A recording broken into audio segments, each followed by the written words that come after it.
¿Qué tal, hermanos? Muy buenos días, feliz sábado. Es un gozo poder saludarles a través de este medio virtual y llegar hasta sus hogares para compartir la palabra de Dios. Esta mañana yo quisiera invitarte que antes de orar para el mensaje, hiciéramos una oración especial por todos aquellos hermanos, amigos, familiares, que están padeciendo ya sea enfermedad por causa del COVID-19 o han perdido algún ser querido. Esta semana ha sido una semana donde trágicamente hemos visto el aumento de enfermedades aquí en nuestra área y quisiéramos orar, interceder para que la misericordia de Dios descienda sobre este mundo y pueda calmar y frenar esta enfermedad. Y que al mismo tiempo invitemos la presencia de Dios para el estudio de su palabra esta mañana. Oremos. Querido Dios y Padre nuestro, esta mañana queremos de manera muy especial interceder ante ti por todas aquellas personas que están enfermas o que han perdido algún ser querido. Esta pandemia, Señor, nos ha sobrepasado. Esta pandemia está haciendo estragos en nuestra vida.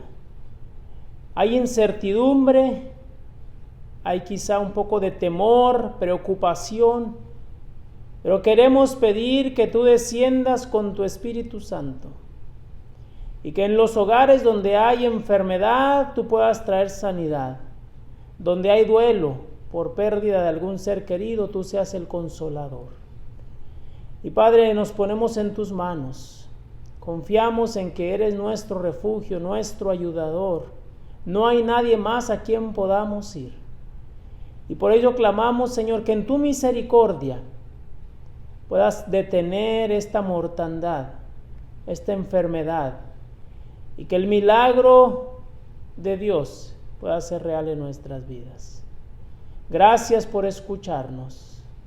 Y pedimos también que al abrir tu palabra esta mañana nos dirijas y nos guíes en el nombre precioso de Jesús. Amén. El texto bíblico para el mensaje de esta mañana se encuentra en el libro de Apocalipsis, capítulo 2, verso 17. Hoy continuamos con nuestra serie de estudios bíblicos sobre Apocalipsis y hoy veremos el mensaje de Dios a la iglesia de Pérgamo. En el libro de Apocalipsis capítulo 2, verso 17. Y leamos juntos lo que dice la palabra de Dios. El título para el mensaje esta mañana es Pérgamo, un nombre nuevo.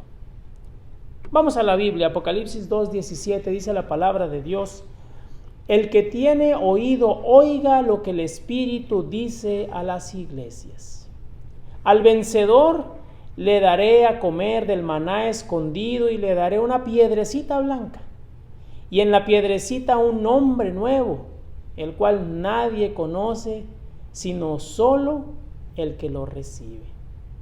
Así que mientras estudiamos hoy el mensaje de Dios a la iglesia de Pérgamo y analizamos lo que Dios tiene para nosotros hoy, quiero que te enfoques nuevamente en esta lectura bíblica y veamos la promesa de Dios a esta iglesia, que en su momento fue de gran ayuda, pero que también se aplica a nosotros hoy. Una cosa que es importante que recordemos es que el Espíritu de Dios que habló a la iglesia de Pérgamo es el mismo Espíritu que sigue hablando a la iglesia hoy. Es el mismo Espíritu que quiere obrar en tu vida hoy. Es el mismo Espíritu que quiere consolarte en medio de tu angustia. Es el mismo Espíritu que Jesús prometió que vendría como el Consolador. Y ese Espíritu nos habla para asegurarnos que la victoria es posible y que hay una recompensa divina a los vencedores. Así es que con esta introducción en mente, vamos a leer el mensaje a la iglesia de Pérgamo y vamos a sacar algunas lecciones para nosotros. Déjame decirte de antemano que el mensaje a la iglesia de Pérgamo es un poquito duro, un poquito de reprensión, de análisis, pero al mismo tiempo el Señor nos hace la promesa que acabamos de afirmar, que Él nos dará la victoria si nosotros somos fieles a Él. Así que con esto en mente, vamos al libro de Apocalipsis, capítulo 2, versículo 12. Y la palabra de Dios nos dice: escribe el ángel de la iglesia en Pérgamo. El que tiene la espada aguda de 2 filos dice esto: yo conozco tus obras y dónde habitas, dónde está el trono de Satanás. Pero retienes mi nombre y no has negado mi fe, ni aun en los días en que Antipas, mi testigo fiel, fue muerto entre vosotros. Pero tengo unas pocas cosas contra ti, que tienes ahí a los que retienen la doctrina de Balaam, que enseña a Balac a poner tropiezo ante los hijos de Israel y a comer de cosas sacrificadas a los ídolos, y a comer fornicación.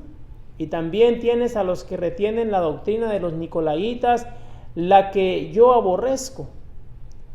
Por tanto, arrepiéntete, pues si no, vendré pronto a ti y pelearé contra ellos con la espada de mi boca. El que tiene oído, oiga lo que el Espíritu dice a las iglesias. Al vencedor daré a comer del maná escondido y le daré una piedrecita blanca y en la piedrecita un nombre nuevo, el cual nadie conoce sino solo el que lo recibe. ¿Sabes? Este mensaje es un poco duro, pero también tiene un mensaje de esperanza. Así que vamos a analizar esta mañana las diferentes partes de esta carta como lo hemos hecho anteriormente. La carta inicia con una introducción, que es el versículo 12. Y en el versículo 12, en el saludo, se describe el nombre de la iglesia, y dice la Biblia: escribe el ángel de la iglesia en Pérgamo. Y entonces dice algo: el que tiene la espada aguda de 2 filos dice esto. ¿Sabes? Pérgamo es una ciudad que había sido construida por los griegos. Esta ciudad era famosa como el centro del culto a varios dioses paganos, y especialmente era famosa por el culto al emperador romano. En el año 29 antes de Cristo se había construido allí el primer templo en su honor al emperador. Es en ese ambiente de apostasía, de idolatría, donde está establecida la iglesia de Pérgamo. En esta carta, Cristo se identifica como el que tiene la espada aguda de 2 filos. La razón por la cual Cristo se identifica así o hace referencia a la espada de 2 filos, también la encontramos, o esa referencia también la encontramos en el libro de Apocalipsis, capítulo 1, verso 16, donde Jesús se le aparece a Juan y le dice que él tiene en su diestra las 7 estrellas y de su boca salía una espada aguda de 2 filos. Y su rostro era como el sol cuando resplandece con toda su fuerza. El comentario bíblico adventista enfatiza y dice que Juan repite este símbolo en Apocalipsis 2:12, el de la espada aguda de 2 filos. El significado de esto es que como sale de la boca de Cristo, es un instrumento tanto de castigo divino como de juicio. En este versículo parece mejor entenderlo como con el mismo sentido, como símbolo de la autoridad de Cristo para juzgar. Lo que Dios le está diciendo a Pérgamo es ese mensaje. Y especialmente en el ambiente donde vivía o donde estaba establecida la iglesia de Pérgamo.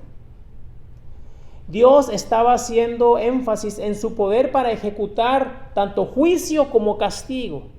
Una espada aguda de 2 filos implicaba cuán penetrantes son sus decisiones y la eficacia de sus castigos. Entonces, cuando vemos la espada aguda de dos filos, pensemos, por un lado, con esa espada Dios va a dar castigo, pero también va a ejecutar juicio. La espada de dos filos era un instrumento de juicio específicamente contra los herejes de la iglesia de Pérgamo. Hay también otras razones que otros comentaristas analizan para establecer o identificar al autor diciendo que tiene la espada de dos filos. En la perspectiva de los romanos, la espada era el símbolo del orden más elevado de autoridad oficial con que estaba investido el procónsul de Asia. Esto es, Cristo Jesús aparece con la espada diciendo que sobre los gobernantes de este mundo, sobre cualquier gobernante, el hombre más poderoso del mundo, Cristo tiene la espada de dos filos, que es la norma más elevada, no nada más aquí en la tierra, pero en el cielo, para poder ejecutar juicio y para poder ejecutar castigo. El derecho de la espada equivale más o menos a lo que hemos visto antes, que Él tiene el poder de la vida y de la muerte. Así es que Cristo Jesús está hablando en este momento y nos dice: hijo, en medio de toda la confusión que tú puedes estar viviendo, en medio de todo el conflicto que puedes estar pasando, en medio de la injusticia que se puede estar viviendo en este mundo, así como lo estaban viviendo los de Pérgamo, Dios nos habla también a nosotros. En medio de toda esa injusticia, el Señor Jesús pronto vendrá a ejecutar juicio para darte lo que tu recompensa de acuerdo a tu fidelidad, pero también castigo a aquellos que no obedecieron a Cristo Jesús. Y entonces, como la iglesia estaba establecida ahí, el Señor Jesús elogia a la iglesia y le dice lo siguiente en el versículo 13: yo conozco tus obras y dónde habitas, dónde está el trono de Satanás, pero retienes mi nombre y no has negado mi fe, ni aun en los días en que Antipas, mi testigo fiel, fue muerto entre vosotros, donde habita el trono de Satanás. El trono de Satanás aquí hace referencia. Jesús reconoce en este elogio lo difícil que es para los miembros de la iglesia de Pérgamo el vivir en los tiempos que le había tocado vivir. Este es un lugar peligroso para vivir. Pérgamo había llegado a ser un lugar peligroso. Un lugar peligroso no nada más físicamente hablando, pero también espiritualmente hablando. Los cristianos en Pérgamo estaban en constante peligro, tanto de perder su vida físicamente por las persecuciones, por las ejecuciones, por que eran llevados a las hogueras, tanto como perder el rumbo espiritual y por consecuencia perder la vida eterna. Dios también conoce las circunstancias que tú y yo estamos viviendo, que nos rodean a ti y a mí. Él sabe que donde tú vives y donde yo vivo es peligroso. Él también sabe que estamos en constante lucha para mantener la fe. El tiempo en el cual nos ha tocado vivir es un tiempo que refleja exactamente que los días de este mundo están contados. El mundo está llegando a un final y entonces aparecerá Cristo con su espada de dos filos y ahí dará justicia a los fieles y ejecución a los malvados. La Biblia también señala que por haberse multiplicado la maldad, el amor de muchos se enfriaría. Así como en Pérgamo había una maldad constante, así como en Pérgamo los cristianos estaban sufriendo gran persecución, así como en Pérgamo los cristianos estaban en constante peligro de perder su vida espiritual o su vida física, también nosotros hoy vivimos en constante peligro. El mundo está en confusión. La gente estamos, como dice el versículo, por haberse multiplicado la maldad, se ha multiplicado también, se ha enfriado el amor de muchos. Sabes, esta semana leí una noticia que me impactó. para que tú y yo podamos entender cómo es que la maldad del mundo se ha multiplicado.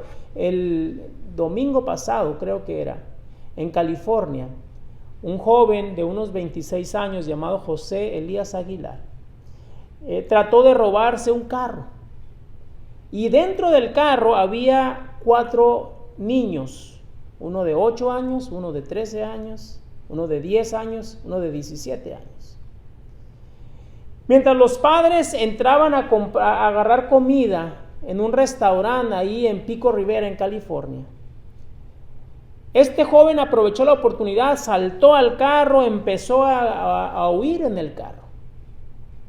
2 de los niños o jóvenes que iban en el carro pudieron saltar y sufrieron daños menores. Uno era de 17 años, el otro de 10, saltaron. Pero el niño de 8 y la niña de 13 quedaron en el carro. Y mientras el hombre manejaba abruptamente, ya a una velocidad alta, fueron expulsados del carro. El niño sufrió lesiones graves, pero lamentablemente la niña perdió la vida. Todo por robarse un carro. La maldad se ha multiplicado tanto que el ser humano ha perdido la noción del amor por el prójimo. Y en medio de ese mundo de confusión, el Señor nos ve y nos dice: sí, hijo, yo entiendo, yo sé el momento en el cual te ha tocado vivir. Yo sé las condiciones difíciles que estás enfrentando. Otra noticia que me impactó es lo que el presidente de este país, Donald Trump, está tratando de empujar, de hacer. Estaba viendo las noticias y el presidente está empujando fuertemente para que se reabran las escuelas. A pesar de la oposición, quizá del Congreso, de los consejos, de que no lo haga por el alto incremento de enfermedades, por el alto índice de contagios. Pero las noticias dicen en la revista Político, señala que esta estrategia del presidente que él está empujando es con la idea de que, fíjense la idea, cuando los hijos regresen a la escuela, dice él, los padres van a poder ir a trabajar, la economía se va a reactivar. Y la otra iniciativa o el otro elemento por el cual quiere él que se regrese a la escuela es para ayudar en su campaña política. ¿Sabes? El amor de los seres humanos no es por el prójimo. Todos nada más pensamos en nosotros mismos, porque dice la Biblia que por haberse multiplicado la maldad, el amor de muchos se enfriaría. Hace unos días atrás, tú puedes recordar cómo el movimiento de Black Lives Matter cobró tanto auge aquí en los Estados Unidos. Porque la injusticia que estamos viviendo refleja la falta de amor por haberse multiplicado la maldad. Hoy en día también podemos ver el caso de otra joven, una hispana, Vanessa Guillén, que fue brutalmente asesinada, una soldado. Y cuando vemos todo esto, no podemos más que declamar a Dios y decir: Señor, ¿hasta cuándo? Ya basta. La maldad se ha multiplicado tanto que hoy nosotros corremos peligro en todos lados. Uno sale de su casa y ya no sabe si vas a regresar. Y este es el mundo en el cual nos ha tocado vivir. Ese es el mundo en el cual nosotros estamos enfrentando día a día. Pareciera que estamos en una lucha por sobrevivir. Pero Dios nos ve y nos dice: yo sé dónde vives. Yo sé lo difícil que te ha tocado vivir. Yo sé que hay momentos en los que te cuestionas si vale la pena seguir siendo fiel a mí. Pero entonces el Señor nos presenta el mensaje que es importante y nos dice: pero sabes, a pesar de que estás en medio de ese mundo, todavía retienes mi nombre. Sí, si bien es cierto, nada de esto se justifica. No hay un justificativo para decir que las personas le quiten la vida a otras personas. No hay justificativo para decir que alguien trate injustamente de aprovecharse de los demás. No hay justificativo, pero la maldad ha crecido tanto que ese es el mundo que nos ha tocado vivir. Pero a los que retienen su nombre, Jesús dice a la iglesia de Pérgamo: sí, yo sé que te ha tocado difícil. Jesús te dice a ti: sí, yo sé que tú también te ha tocado difícil, pero retienes mi nombre. A pesar de las circunstancias que te han tocado vivir, los cristianos en Pérgamo se mantuvieron fieles a Dios y retienen el nombre de Cristo. Y a ti y a mí el Señor nos dice: si tú también te mantienes fiel a mí y retienes mi nombre, no quedará sin ser tomado en cuenta. A pesar del hecho de que Pérgamo era un lugar muy peligroso para la fe y la existencia cristiana, y a pesar de que los habitantes de Pérgamo podrían tener muchas razones para escapar y vivir en otro lugar, los cristianos decidieron mantenerse fieles y firmes a Dios en el lugar donde les había tocado vivir. Decidieron dar testimonio de Cristo donde Dios les había permitido estar. Y sabes, ese es un llamado para ti y para mí. Nosotros, nuestro objetivo es seguir siendo fieles a Dios, dar testimonio de Él a pesar de las circunstancias. ¿Sabes? Cristo Jesús es más fuerte y más poderoso que Satanás. Aunque la iglesia de Pérgamo estaba situada donde está el trono de Satanás, no porque ellos quisieran estar ahí, sino porque la ciudad se había corrompido tanto, el Señor nos habla a ti y a mí también y nos dice: hijo, mantente fiel. Los de Pérgamo se quedaron y se mantuvieron leales incluso a pesar de las circunstancias. Y Dios les dice que ustedes han sido fieles aun cuando presenciaron y experimentaron la muerte de Antipas, mi testigo fiel. A pesar de eso, Jesús les dice en este elogio: ustedes no han negado mi fe. ¿Sabes? Además de todo lo que estaban viviendo, a pesar de todas las circunstancias, ellos todavía no negaban la fe en el Señor. Incluso cuando ellos vieron cómo Antipas, el testigo fiel, fue asesinado entre ellos. ¿Quién era Antipas? No sabemos mucho de Antipas. Sin embargo, el título mi testigo fiel es un título que Cristo mismo se atribuye en Apocalipsis 1:5. Mira lo que dice Apocalipsis 1:5.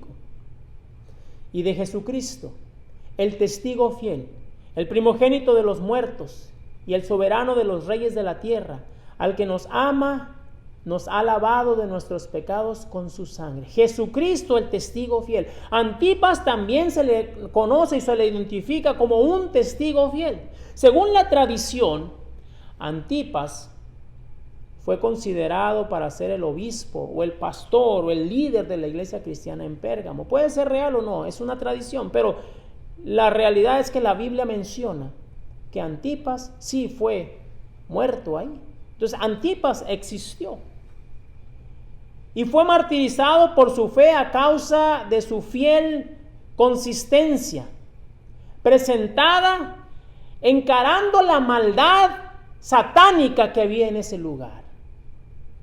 Se dice la tradición que cuando Antipas fue advertido por las personas: Antipas, el mundo entero está en contra tuya, Antipas respondió diciendo: entonces yo estoy contra el mundo entero. Posiblemente Antipas fue quemado vivo porque rehusó negar y renunciar a su fe en Cristo Jesús. Y los de Pérgamo, viendo esa injusticia, sintiéndose impotentes ante esto, es cuando el Señor aparece y dice: hijo, yo sé, yo conozco, pero mantente fiel, no niegues mi nombre, sigue adelante, Pero entonces viene un reclamo, y el reclamo es un poquito duro para la iglesia de Pérgamo, y quizá este reclamo también sea duro para nosotros. Y vamos a leerlo rápidamente. Dice la Biblia, del verso 14, Apocalipsis 2, 14 y 15. Pero tengo unas pocas cosas contra ti, que tienes ahí a los que retienen la doctrina de Balaam, que enseñaba a Balac a poner tropiezo ante los hijos de Israel, a comer de cosas sacrificadas a los ídolos y a cometer fornicación. Y también tienes a los que retienen la doctrina de los nicolaitas, la que yo aborrezco. ¿Sabes? Aquí vamos rápidamente a hacer un análisis. Balaam y los nicolaitas es un simbolismo de falsos maestros que abogaban un compromiso tratando de persuadir a sus compañeros cristianos de que no había nada malo. Y fíjate en esto, maestros tratando de persuadir a sus compañeros cristianos de que no había nada malo, en una conformidad prudente con los estándares del mundo. Y esta conformidad con el fin de escapar de la persecución. Peligro. La Biblia es clara en Romanos capítulo 12, 1 y 2 en decir: así que, hermanos, os ruego por la misericordia de Dios que presentéis vuestros cuerpos en sacrificio vivo, santo, agradable a Dios, que es vuestro culto racional. Y sigue diciendo: no os conforméis a este siglo, sino reformaos por la renovación de vuestro entendimiento, para que experimentéis cuál sea la buena voluntad de Dios, agradable y perfecta. No nos conformemos a este siglo. No tratemos de adaptarnos a este mundo con el fin de escapar de la persecución. No tratemos de jugar de dos bandos: o eres cristiano o no eres cristiano, o estás con Dios o estás sentado en el trono de Satanás. Tremenda reprensión, duro. Sin embargo, el Señor hace esta reprensión como un llamado a decir: hijo, sigue siendo fiel, no te desanimes. Las enseñanzas de Balaam y los nicolaitas ponían tropiezo a los hijos de Israel. Mira cómo lo describe el libro de Números, capítulo 25. Y es que es muy interesante porque estos maestros trataban de persuadir a la gente a ser no tan estrictos en su vida cristiana, vamos a ponerlo así. No hay que ser tan extremistas, y yo no quiero hablar aquí que extremista o liberal. Lo que quiero hablar es: necesitamos una constante relación con Dios para poder encontrar el equilibrio para una vida cristiana próspera, una vida cristiana que nos lleve realmente a conocer a Cristo Jesús. Números capítulo 25 dice que reposó Israel en Sittim, y el pueblo empezó a fornicar con las hijas de Moab, las cuales llamaron al pueblo a los sacrificios de sus dioses. Y el pueblo comió y se inclinó a los ídolos. Y se allegó el pueblo a Baal Peor, y el furor de Jehová se encendió contra Israel. Y es que mira, el pecado es progresivo. Empiezas con una cosa y te lleva a otra, a otra y a otra. Empezaron con comer cosas sacrificadas a los ídolos. Después vino la fornicación. Y es que la doctrina que ellos entendían, así como la de Balaam y los nicolaitas, les enseñaba que no había que ser tan estrictos. Y sabes, la doctrina de los nicolaitas modernos nos enseña lo mismo. Las obras de la carne no afectan mucho la pureza del alma. Por lo consiguiente, no tienen mucho que ver con la salvación. Pero Dios nos dice: esto no es así. Es hora de hacer un cambio. No te dejes engañar. Y por eso le da el consejo a la iglesia y le dice en el verso 16: por tanto, arrepiéntete, pues si no, vendré pronto hasta ti y pelearé contra ellos con la espada de mi boca. El llamado de Dios es arrepentirnos, Porque el Señor ya viene pronto y Él peleará con esa espada para traer castigo o juicio. ¿Cuál quieres tú? ¿Quieres ser justificado delante de Dios o quieres recibir el castigo de Dios? El llamado, aunque es duro, es un llamado a mantenernos fieles. Porque la Biblia dice que si somos fieles a Dios, la promesa de Dios, versículo 17, dice: el que tiene oído, oiga lo que el Espíritu dice a las iglesias. Al vencedor le daré a comer del maná escondido y le daré una piedrecita blanca y en la piedrecita un nombre nuevo escrito, el cual nadie conoce sino solo el que lo recibe. ¿Sabes? Cuando Adán y Eva pecaron allá en el Edén por causa del pecado, dice la Biblia que con el sudor de su frente tendrían que trabajar, tendrían que buscarse el pan de cada día. Sin embargo, la promesa de Dios es: al vencedor el Señor será su proveedor. No tendrás más que preocuparte por el pan y el sustento diario, porque Cristo Jesús es el que te dará el sustento. Y no es cualquier sustento, dice el maná escondido. Además, la Biblia, al enfatizar que hay un vencedor y que ese vencedor comerá del maná escondido, también dice que ese vencedor recibirá una piedrecita blanca y en esa piedrecita, interesante, un nombre nuevo. Y mira, Elena de White comenta sobre esto en una de sus matutinas y dice: pues bien, estas piedrecitas estaban relacionadas con los tribunales de justicia, donde los jueces expresaban su veredicto por medio de una piedrecita blanca si el acusado era absuelto, negra si era acusado o condenado. Lo que Dios nos está diciendo es que Él nos quiere declarar justos si nos mantenemos fieles a Él. Porque recuerda, anteriormente ya lo vimos, la salvación es gratuita. No tenemos que pagar por ella. Lo que nosotros tenemos que hacer es acercarnos a Dios, depender de Dios, caminar con Dios y dejar que el Señor en su justicia nos declare justos porque somos amigos de Dios.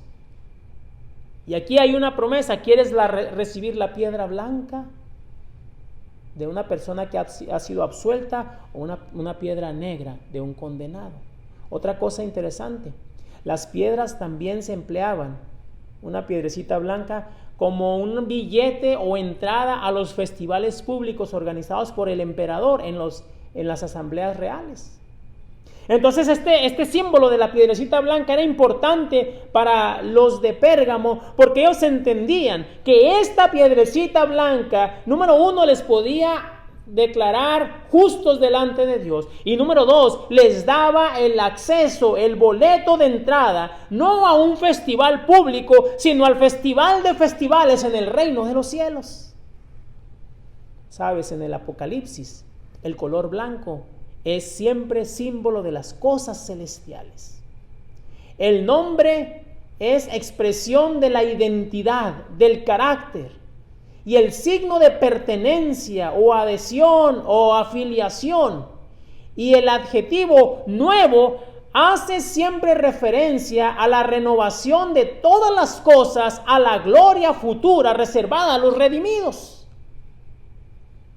Y sigue diciendo Elena de White: podemos pues asumir que la piedrecita blanca es un nombre nuevo, es un mensaje de promesa para los vencedores que han sido absueltos por el tribunal divino, que les da derecho a entrar en el festival celestial, las bodas del Cordero, y además es el signo secreto de nuestra iniciación en una alianza eterna con nuestro Dios. El nombre nuevo será la expresión de cambio definitivo de nuestra naturaleza de pecado, obrado por Cristo mismo cuando vuelva en las nubes de los cielos. Yo quisiera recibir esa piedrecita blanca y estar allí. ¿Te gustaría a ti recibir esa piedra blanca? Tener ese nombre nuevo, ser declarado vencedor. Pues la Biblia nos dice, número uno, retén el nombre de Cristo. Sigue fiel a Él. Y si has fallado, arrepiéntete, ríndete al Señor. Mientras escuchamos este canto, Si tú quieres decirle al Señor, Señor, yo me quiero rendir a ti.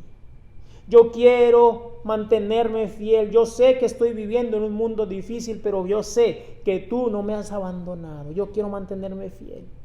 Si tú quieres seguir fiel a Dios y ser vencedor, yo voy a estar orando por ti. Y mientras escuchas el canto, ríndete al Señor. Ahí donde estás, cae de rodillas y oremos juntos.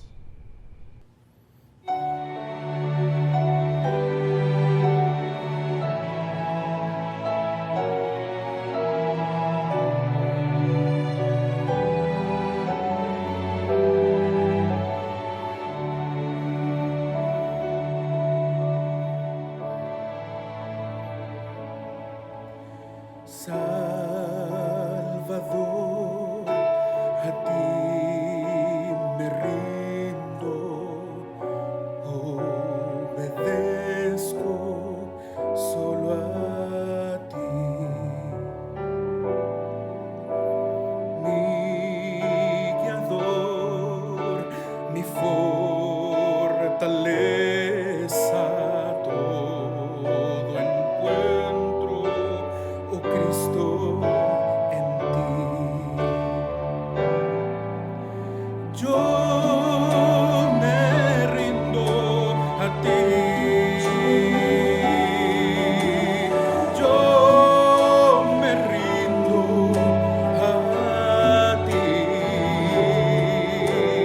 Mis flaquezas, mis pecados, todo rindo a ti.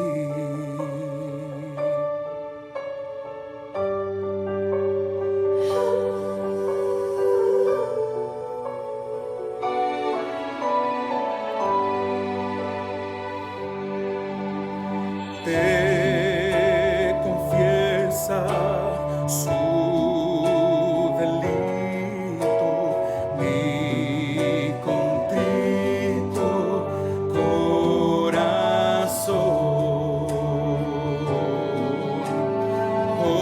Oye, Cristo, mi plegaria, quiero en ti tener perdón. Yo me rindo a ti.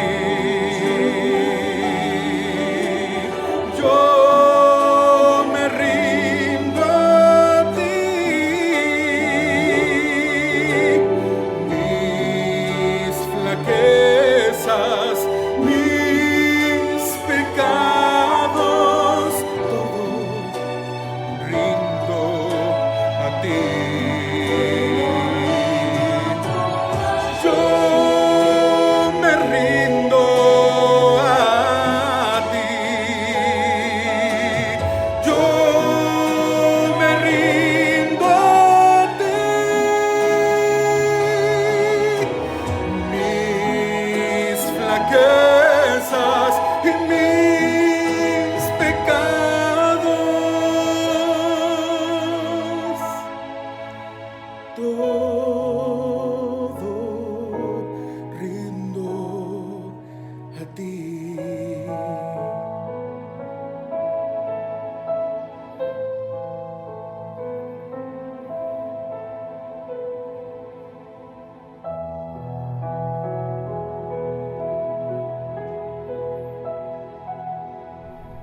Padre, gracias, porque hay esperanza en Cristo Jesús.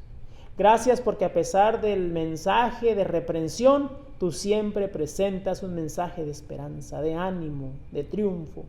Ayúdanos, Padre, a ser vencedores, a comer del maná escondido, a recibir esa piedrecita blanca y a ser partícipes de la festividad celestial de las bodas del Cordero.